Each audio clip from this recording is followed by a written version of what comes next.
Well, hello again, everybody. It is September 13th, 2020, and I want to welcome you to another session of Adult Sunday School for the Goldendale Church of the Nazarene. Now, as you may remember, we are now doing the Foundry curriculum for the quarter, which focuses on the Ten Commandments, but we have had some introduction to that so that we don't just plunge right in without any context. Last week we looked at Psalm 19, and that's a very familiar psalm that begins, "The heavens declare the glory of God." And in it, the psalmist celebrates God's glory in creation, and then talks about God's glory in the law, and then finally submits to God as the creator, who has a right to give him commands that he should follow. Well, today, by way of introduction, we're going to continue on. I'll put myself back in the corner with session 2, and it's called Not Just Rules, but it's about another passage that sort of sets the stage for us looking at the Ten Commandments. We're going to be looking this time at Exodus chapter 19, parts of that. You may recall, if you've studied the Bible for some time, you may recall that the Ten Commandments themselves are first brought out in chapter 20 of Exodus. So what we're going to be seeing today is what is the context for the Ten Commandments. How did that all come about? Before we get started, we're going to look at our question for one of the questions for today. And now I know that those of you who are old enough would remember this song. Bob Dylan, you remember Bob Dylan from the 60s and later? He released a song, "Gotta Serve Somebody," in 1979. And the song, it has a message that regardless of who we are, we all serve somebody or something in one way or another. And so the question is, in our world today, to what or to whom do we give ourselves in service? And that's important thing to think about, that verb to give yourself, to put yourself all in with something. So think about the things that you would say, yes, I give myself to this, or I have given myself to this. Those who join the military would probably be quick to say, yes, you give yourself to the military for the service of your country. Those of us who have families would say, I give myself in service to my children, or my spouse, or others in my family, other loved ones. Those who belong to a church would say, I give myself to that church and the church family, the business of the church, the health of the church, many other things. And those are all, I would say, more or less healthy things. We could give ourselves in a way that wasn't healthy too, but I don't really want to get into that. But do we find our lives enriched by what we serve? The examples that I just gave? Oh, there might be some mixed answers there. I think sometimes we don't feel like we get back what we put in. I think sometimes we feel unappreciated. But overall, I think Bob Dylan is right. We serve somebody or something, whether we want to or not. And when we are Christians, above all, whether we are in the military, whether we have a family, we belong to a church, above all of that, we are serving God. And today I think we'll learn a little bit more about what that meant for the very first people to serve God.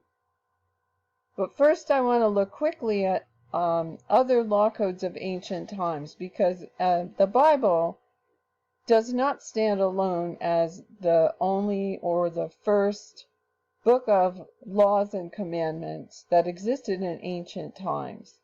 But the thing I think that's very important for us to understand is that those ancient law codes were quite different from the Bible in some important ways. First of all, they were very focused on property. That was the main reason for the laws. Not so much for people. They weren't really moral codes or anything like that. They weren't for the health, the safety, or the enrichment of people. There wasn't like this guarantee of the life, liberty, and pursuit of happiness. That wasn't what it was all about. It favored the wealthy. The laws of the ancient times favored the wealthy over the poor. So that, in other words, if a poor person committed a crime against a wealthy person, the punishment was much more severe than if a wealthy person committed the same crime against a poor person. And then finally, and probably most important, the laws were grounded on the authority of the current human ruler, which meant a couple of things. First of all, he was only human, right? Not divine, although they might have claimed to be. They weren't. They were just human. But that also meant not only were their laws quite fallible, when that ruler died or was deposed, a new ruler came in and probably went ahead and changed the laws to suit them. So those laws had no permanence. They weren't transcending in any way. They were just convenient laws to further the ends of that ruler. Okay, so let's take a look now at the scripture for today. We're going to look at Exodus 19, verses 14 through 22. And I'll read that out loud for us. So Moses went down from the mountain to the people, and sanctified the people, and they washed their clothes. And he said to the people, Be ready for the third day. Do not come near your wives. Then it came to pass on the third day, in the morning, that there were thunderings and lightnings, and a thick cloud on the mountain, and the sound of the trumpet was very loud, so that all the people who were in the camp trembled. And Moses brought the people out of the camp to meet with God, and they stood at the foot of the mountain. Now Mount Sinai was completely in smoke, because the Lord descended upon it in fire. Its smoke ascended like the smoke of a furnace, and the whole mountain quaked greatly. And when the blast of the trumpet sounded long and became louder and louder, Moses spoke, and God answered him by voice. Then the Lord came down upon Mount Sinai, on top of the mountain. And the Lord called Moses to the top of the mountain, and Moses went up. And the Lord said to Moses, Go down and warn the people, lest they break through to gaze at the Lord, and many of them perish. Also let the priests who come near the Lord consecrate themselves, lest the Lord break out against them. Okay, well, what do you think of that? That's an interesting setting of the stage, and can you imagine yourself in that situation? It might be pretty hard for most of us if we've grown up in America or another country where there's a democratic or more or less democratic government, because it had been only 3 months since the Israelites had left Egypt, where their daily lives consisted of serving Pharaoh, and serving is just kind of a polite way of saying they were slaves. So when we think about the Israelites at that time and the mindset that they had, how they regarded people in power, we have to recognize that, as we said up in the scripture, they were trembling when they saw these signs, because to them power was a reason for fear, right? That was the response that the Israelites had to any show of power, was fear. They had, as slaves, they had no individual value. Their whole value was in their productivity, their output. Remember, they were making bricks for Pharaoh, and a number of bricks was how their value was measured. If they couldn't make that number of bricks, they didn't get fed. And if they didn't get fed, of course, their life didn't last long for them. So they had no choice about anything. What if they didn't feel like making bricks? What if they didn't want to be in that situation? What if they wanted a promotion and be something other than a brick maker? Too bad. You're a slave. You do what you're told, basically. So here are these people. They've only been 90 days away from a place where they've been slaves. Well, obviously, in order for them to truly serve God as He wants to be served, He's got to do more than just rescue them physically out of Egypt. He has to change their self-perception. So let's go ahead then and look at that passage again, just that one section of scripture, verse 16.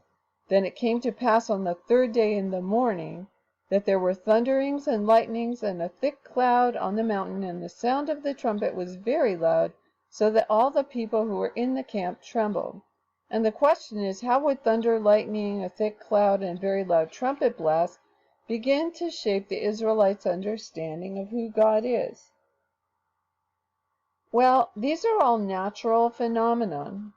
So one thing that we're going to see right away is that the Israelites are realizing, wait a minute, God is bigger than Pharaoh, right? Because Pharaoh, maybe he could kill us, maybe he could starve us, maybe he could have us whipped, but he can't make thunder and lightning happen out of nowhere. He cannot control the forces of nature. And of course, this is not the first time that they've seen God do these amazing supernatural things. God parted the Red Sea, don't forget, in order to rescue them from the Pharaoh in the first place, and then he destroyed Pharaoh's army by closing the waters of the Red Sea back up over the top of them. So they have seen God in charge of and over and having authority over the forces of nature. So that's something you might think about that would be reminiscent perhaps of Jesus in the boat on the Sea of Galilee, where the storm is raging and he's sleeping and the disciples are crying out in fear, and they see him calm the waves, and they say, wait a minute, who is this man who can calm the waves so the sea obeys him? How is that? Wow. Yeah, so there's a right away, there's a new thing that they have learned about the nature of God.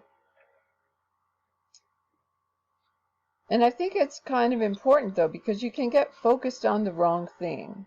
Sometimes when you see all this stuff going on, thunder, lightning, smoke, trumpet blasts, all this sort of stuff, you get sort of distracted by the wrong thing. And this is a little bit of a side rabbit trail, but hey, what would Goldendale Sunday School be without a rabbit trail, right? When I was an English major, we had to read this poem. It's by William Blake, and many of you probably at least know the first line. And he wrote this back in 1794. When I first read this poem, I think I was probably in high school. And now I just want to read it to you, and as I'm reading it, you tell me, what is this poem about? Okay, here we go. Tiger, tiger, burning bright in the forests of the night, what immortal hand or eye could frame thy fearful symmetry? In what distant deeps or skies burnt the fire of thine eyes? On what wings dare he aspire? What the hand dare seize the fire? And what shoulder and what art could twist the sinews of thine heart? And when thy heart began to beat, what dread hand and what dread feet? What the hammer, what the chain? In what furnace was thy brain?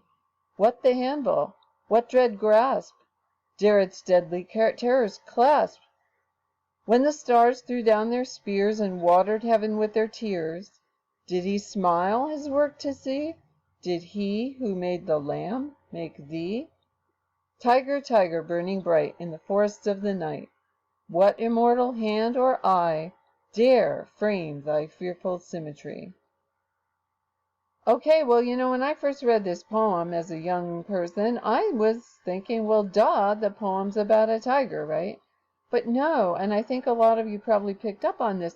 The poem is about God. It's about, wow, the tiger is awesome. The tiger is frightening, powerful, deadly, but he's only a creature. He's only something that's been created by someone more powerful.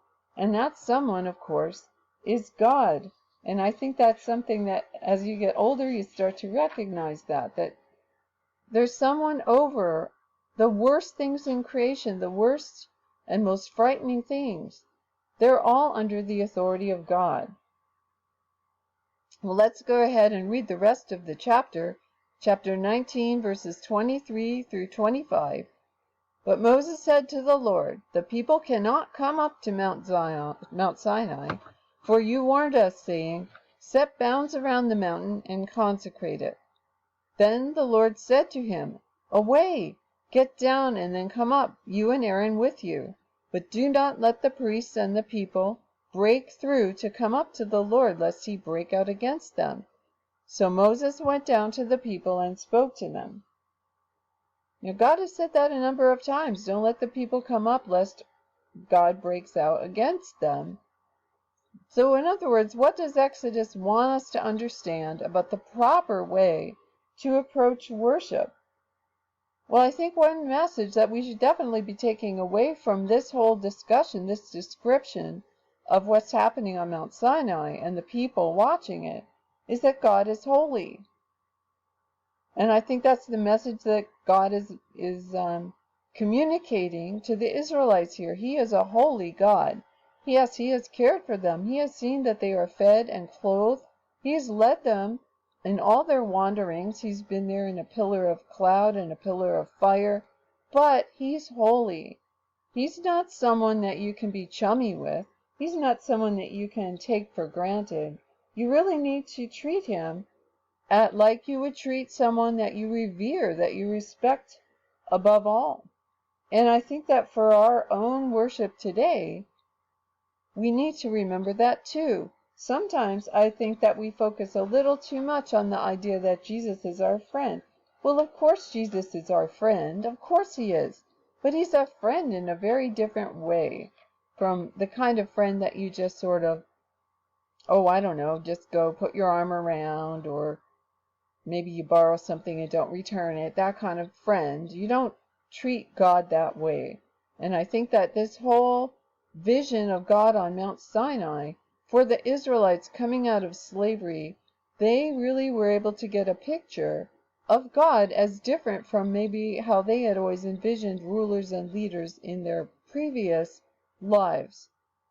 So the final things here, the summary of this whole lesson is basically, number one, God's character is revealed to us through Exodus 19. As we've seen, he's holy, and we must not presume to take God for granted.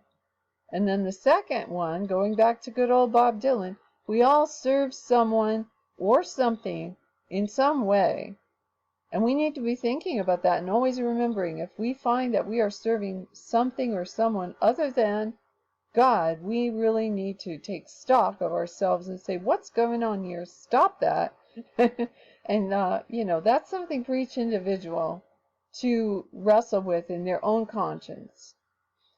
The character of the one we serve determines whether we are regarded as precious or worthless. And I think this was a lesson that comes out when you think about that under Pharaoh, the Israelites were considered individually worthless. They didn't have any value in and of themselves, but in God's eyes, each of us is precious. We are creations, and he is the artist, and we are precious to him. And I think that is just puts the whole thing in perspective for the Israelites. And perhaps part of the reason that they had to wander for so long in the desert was they had to learn not to be slaves anymore, but to be God's people, which calls them to a much higher standard and a much higher freedom than they ever had and ever would have had they stayed slaves in Egypt under Pharaoh. And that's the lesson for today. I hope that you all are following along in your lesson books, because there's more stuff in there than I covered today. But I am glad to have another chance to talk with you. I will see you again next week.